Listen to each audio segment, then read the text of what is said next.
Welcome to the report from Tiger Mountain, ladies and gentlemen. We're going to talk about the Diddy Miasma, the Diddy case going on in New York City at the moment. Yes, it's a complete mess. It's a complete miasma.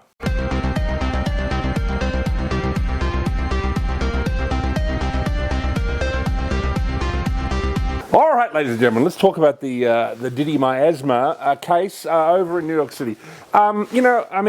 First of all, the interesting thing about the Diddy case is that, it shows that the kind of Epstein thing was not like a one-off. Because people who've talked about Epstein were like, this was just one rogue billionaire who, whatever, was carrying on and maybe was blackmailing people for personal power or personal influence. No, obviously he was Mossad. Obviously this is, many of us have thought, well, this is, this is how they operate. You know what I mean? This is not a one-off thing. I mean, obviously the Pizzagate scandal, I thought was further proof that they, probably do stuff that's even more terrifying than what they did on Epstein Island. But of course, that was entirely swept under the rug and never really investigated. John Podesta and James Alefantis were never really investigated. But I imagine because it was far more terrifying than Epstein Island, and also because I'm sure that the Republican Party was just as implicated in the blackmail operation as the Democrats. So in a sense, Trump probably had to sweep it under the carpet. And you're seeing that happening at the moment, really, with the Epstein case. Even though Trump's got in and promised to release the documents, it's clear that Kash Patel and poor old Dan Bongino, who now are number one and number two at the FBI, have had to sweep it all under the carpet because it clearly would implicate Israel. It would clearly implicate not only their political enemies, but their political friends. So what are they going to do? You know what I mean? In the case of political expediency and actually supporting Trump and supporting Trump's agenda, in a sense, they have to kind of sweep it under the carpet. It's not pleasant. That's just the way the world is, isn't it, ladies and gentlemen? So, Diddy, I think, is an example of how this is industry standard procedure.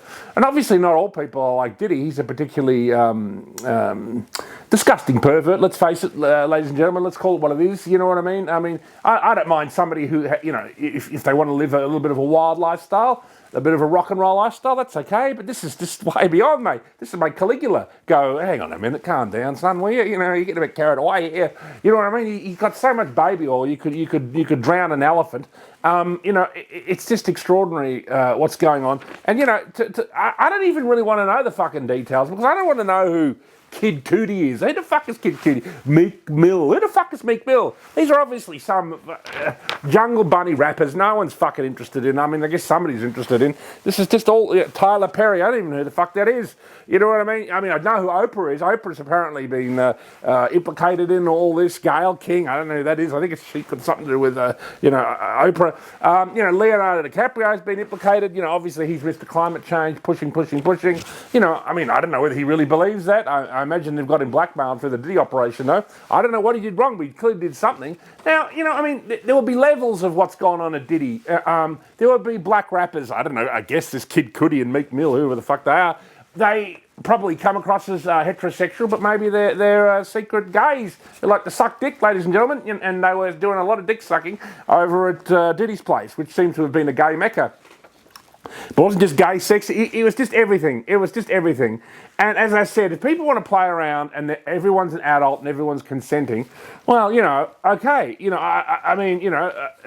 Okay, if that's what you want to do. And obviously someone like Russell Brand went to a Diddy party and he said, look, he saw, it was a bit wild, it was a bit, sexual, people were taking drugs, people dropping E, people were kissing. But as far as he was concerned, at least at the level that what he saw, it wasn't that bad. And, I imagine that's probably what it was. There'd be like levels to a Diddy party. You could go along, you might even have a good time there, ladies and gentlemen.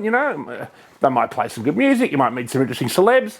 And at one level, the top, the kind of first level, it'd probably be, sure, it's wild, sure, it's a crazy party, but it's probably nothing that worse than some of us may have been to in our lives. And then there's probably the stuff that might go in the back rooms, and you're getting into like, your kind of orgy, your kind of swingers kind of thing. And again, nothing necessarily illegal goes on there.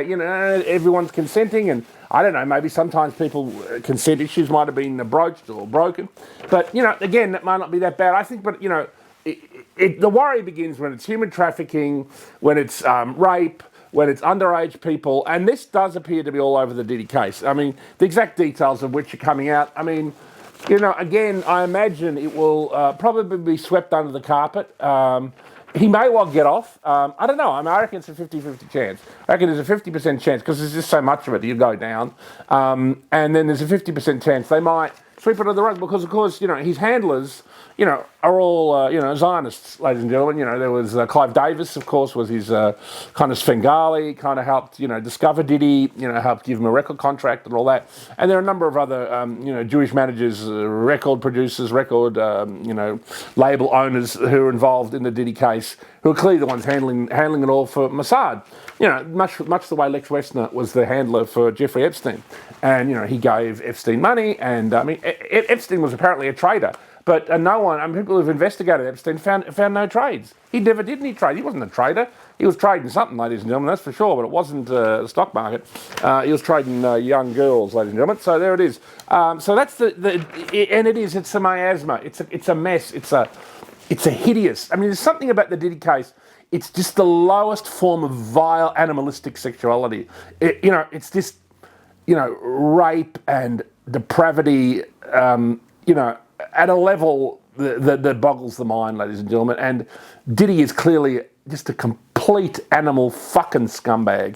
And the idea that he has popular music or anything like that, just fuck off, you cunt.